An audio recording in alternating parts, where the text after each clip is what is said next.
They say nothing lasts forever, but some things come back around. Like what? Well, the resurgence of vinyl records and the bicycle bell, which has returned to modern bikes after disappearing in the 80s. But there's another example, one that's been evolving for millennia.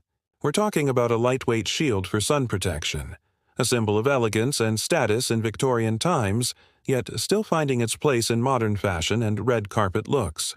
Yes, we're talking about the parasol. Now, when you hear the word parasol, what comes to mind? For some of us, maybe the 1950s classic Sabrina, or those long-handle ones we've seen since childhood. It's no wonder they make us think of Grace Kelly and old-school Hollywood glamour. But the parasol has a history far longer and deeper than you might expect. We're going to travel back in time before pocket umbrellas and see how these iconic shade providers have shaped cultures, reflected changing times, and maybe even saved some lives. So, grab your sunglasses and your sunscreen because we're about to go back in time to unravel the history of the parasol. So, why do we need parasols? Well, that's pretty obvious. They keep us from getting sunburned and help us enjoy outdoor spaces during scorching days. But did you know they've been around for thousands of years? Yup, and they're actually older than their close cousins, the umbrella. Early evidence of parasols goes back more than 3,000 years. We found them in ancient Egypt, Mesopotamia, China, and India. These early versions usually looked like handheld canopy shades, kinda like a fancy beach umbrella on a stick. The parasol was a symbol of wealth and power. Only the rich and important got to use them. In ancient Egypt, pharaohs were shown in art holding parasols while riding in elaborate chariots. Each color had a meaning, and they were used in religious rituals and ceremonies. Over in ancient China, parasols played a big role in the lives of the elite. During the Han Dynasty, common folk could carry them to work in the fields, but fancier folks had silver and gold thread woven into theirs. Some had pictures of flowers or birds. When the emperor went out, he had a team of parasol holders. Imagine a whole group of people walking behind him, each holding a parasol to block the sun. In India, parasols have been part of the culture for a long time. They're mentioned in ancient texts like the Mahabharata and Ramayana. These traditional Indian parasols, called chamara, are still being used today. They're often used in Hindu temples and festivals, and they're even in the logo of the Indian Air Force. These early parasols weren't just used by regular folks. Priests and religious leaders also used them because they symbolized holiness and connection to the divine. But how did the parasol change over the years? Well, that's where things get interesting. Around the 16th century in Europe, parasols started looking more like the ones we see today. People started using them for sun protection, especially ladies who wore big dresses that covered their faces. But guess what? Back then, the parasol wasn't considered feminine. Men and women both used them. The parasol gained new features and functions during the French Revolution. When Queen Marie Antoinette was beheaded in 1793, her parasol fell to the ground beside her. People turned this moment of tragedy into a symbol of the revolution. They made artwork and wrote songs about it. This event showed how powerful symbols and objects can become, especially when tied to major historical moments. Fast forward to the Victorian era, and the parasol was all the rage again. Now women were using them everywhere, not just for sun protection, but also as a way to attract attention. They used it as a signal to let men know they were available to chat. How crazy is that? Talk about a dating app from the past. These Victorian parasols were works of art. They had beautiful handles, sometimes made of ivory or wood, and intricate lace details. Women took pride in displaying these stylish accessories while taking leisurely strolls through the park or attending social events. It was during this time that the term parasol became widely used, replacing older terms like canopy and sunshade. Meanwhile, across the globe, the umbrella was busy making its own mark. Originally, umbrellas were mainly used for sun protection too.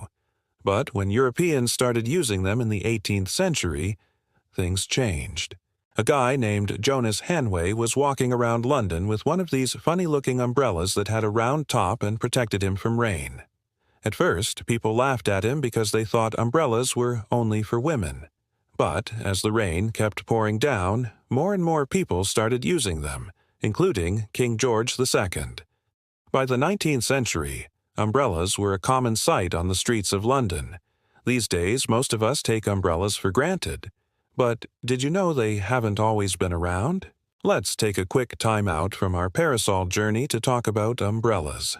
Early umbrellas were basic. They were made of cloth held out by wooden sticks or ribs. But back then, they weren't great at keeping you dry. Over the centuries, inventors came up with ways to improve them.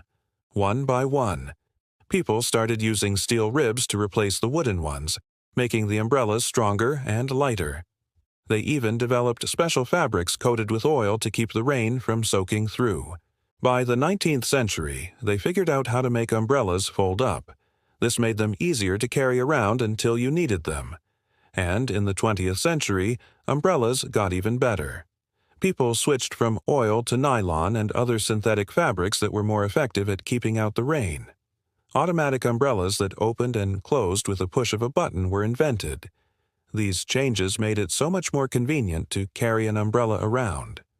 Eventually, umbrellas became a must-have accessory for anyone living in a rainy city. As umbrellas grew in popularity, parasols remained more niche.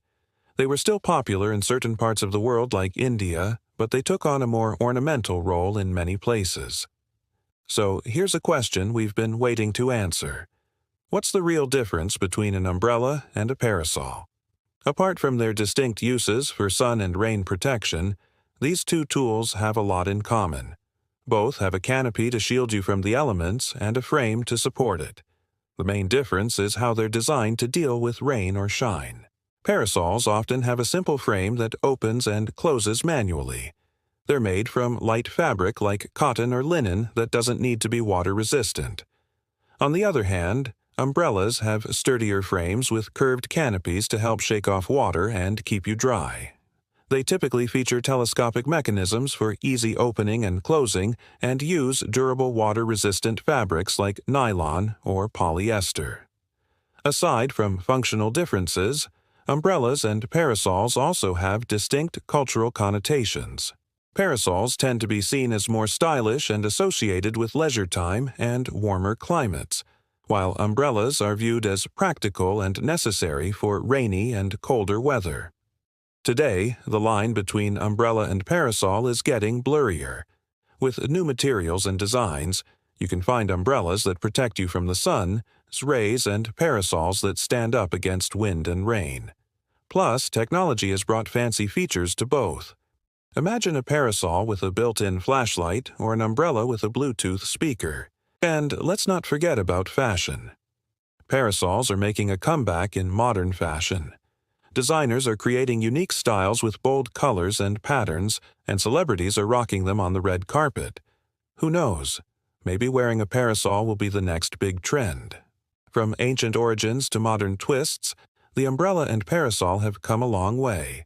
They've evolved to suit changing needs and reflect cultural shifts, but their core purpose remains the same: to provide shelter and comfort from the elements. If you've enjoyed this journey through time, show your support. And if you have any guesses about the future of these iconic tools, drop them in the comments below. Thanks for joining us, and until next time, stay intrigued.